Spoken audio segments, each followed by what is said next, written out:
Well, we're broadcasting from the Mississippi Trade Mart in downtown Jackson, where the Mississippi Economic Council is hosting its annual Capital Day. And with us in studio is the one and only Philip Gunn, Speaker of the House.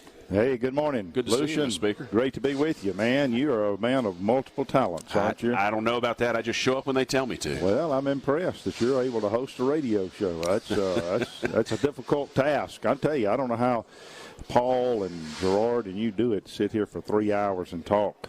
Because of great guests like you. Well, I don't know about that. I'm impressed that y'all have the ability to do that. So well, you're kind to spend time with us. I know you got a lot going on here on the third day of the session? Yes, sir. Nothing more important than being with you, though. So glad to be here. Well, we are starting the third day today. The first week, is generally a time to get reacclimated, get reorganized. Sometimes we got, 2 or 3 new members in the House this year.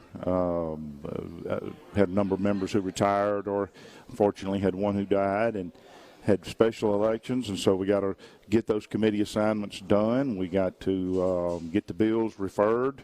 They're beginning to come in. Members are filing their bills. About the first 10 to 15 days of the session is reserved to members to work on their bills and get them dropped, get them filed. Then we start the committee process, I think, a couple of weeks in. So that's kind of the time period where we're at right now. But a lot of enthusiasm and excitement. Things like MEC and others are coming to the Capitol to kick off the session. So first week's usually a honeymoon period, and then then it gets real. Yeah, I liken it to a family reunion. You show up and you're happy to see everybody for about an hour, and then you're just like, we're ready to go home now.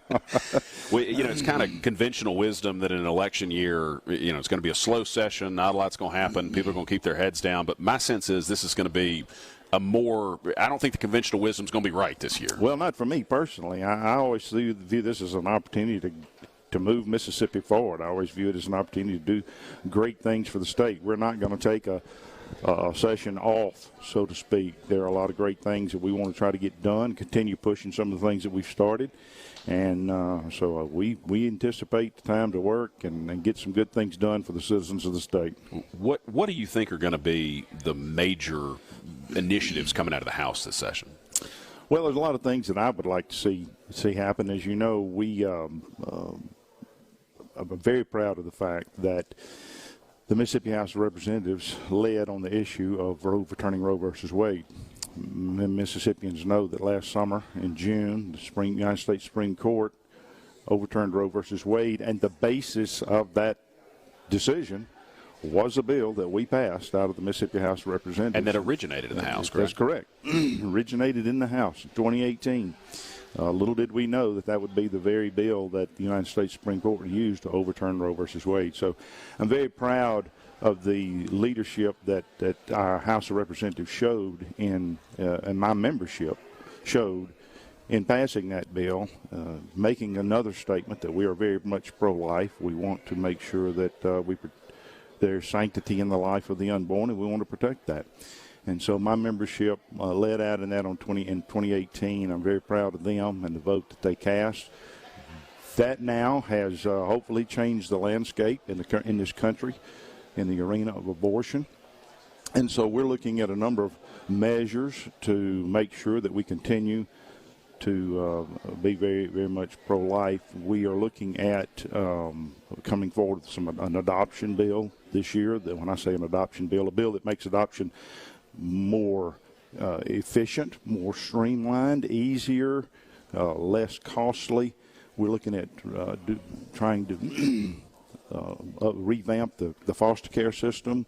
One of the things that we're wanting to do that I would like to do is increase the tax credit for crisis pregnancy centers. And this is a very important bill we passed last year, and I want your listeners to hear this. There are 37 crisis pregnancy centers around the state. They exist for the purpose of providing counseling and help and even financial needs to women who find themselves with an unwanted pregnancy. And these women come in looking for help. What is my next step? What do I do? And prior to last year, some of them were contemplating abortion. We hope that they will not contemplate abortion and that they will move forward and give birth to the child that they carry. But those crisis pregnancy centers exist, 37 of them all around the state. We passed a bill last year that allows businesses to give a portion of their tax liability to a crisis pregnancy center instead of giving it to the state of Mississippi. This is a way that we can incentivize a private sector solution without growing government, increasing the cost to the taxpayers. And so it is a no-brainer. It is a huge win for the crisis pregnancy centers. It is a great way for businesses to support those crisis pregnancy centers. And keep in mind, this is money that you owe. If you're a business, you have a tax liability to the state of Mississippi, you're going to pay this money. Embrace the reality. This is not a charitable donation. This is not a over and above giving or anything like that. This is money that you owe. I use this illustration with my sons. I have twin boys. They're 31 now, but when they were about 6 years old, we had trouble with them cleaning their room. And I had to get their attention. And I said, boys, y'all need to embrace the reality. You're going to clean your room. Now, you can just do it, or you can get punished and you're going to do it. But you're going to clean your room. Right. Embrace the reality. Well, I use that to say, embrace the reality. You're going to pay this money. You are a business. You have a tax liability to the state. It's coming out of your pocket. But you can send it to one of these. What we said is up to 50% of that liability, you can give it to a crisis pregnancy center rather than giving it to the state of Mississippi. Wow. It's a great way to incentivize private investment in our crisis pregnancy centers, a private solution to a problem. What I'd like to do is raise that tax credit from $3.5 million to $10 million. The reason I came up with $10 million is because I inquired of all 37 crisis pregnancy centers, and I said, what's your annual operating budget? And for all 37 of them, it adds up to $10 million. So theoretically, we could incentivize support for the crisis pregnancy centers. Up to 100% of what they need. 100% of what they need. Wow. Solely through a private sector solution without expanding government or increasing government funding. So I hope businesses out there will look into this, take advantage of this, and it's a great way for us to step up as a state to the pro-life cause and say we support life. So those are some of the things that we're looking at in what I call the post-Roe world: the adoption bill, the foster care bill, the crisis pregnancy center bill. We're going to be looking at a number of other things that, as you know, I formed a committee last June in the wake of the Roe versus Wade decision to start looking at ways that we could be more attentive to the needs that exist in the post-Roe world. So those are some of the things that we're going to be coming forward with on our side. I would like to continue to look at moving towards elimination of the income tax. And I'll say y'all did achieve last year, I think thanks to your leadership, we have the largest tax cut in Mississippi history. The largest tax cut in the history of the state. And as you know, my goal has always been to eliminate the income tax for a number of reasons. I think it helps our citizens more. It puts more money back into their pockets. They have a better ability to raise their families, provide for themselves, improve their quality of life, give to their church, give to their community. They spend those dollars. The economic engines turn over in the community.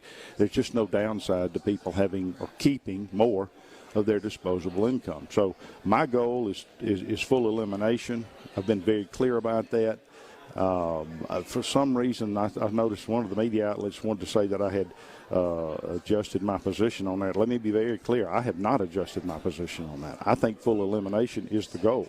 Now, we may have to get there in steps, and we may have to do things along the way to get there, but the ultimate goal for me is full income tax elimination. Do you think there'll be an effort to that end this session? Well, there again, I would love to continue to pursue that.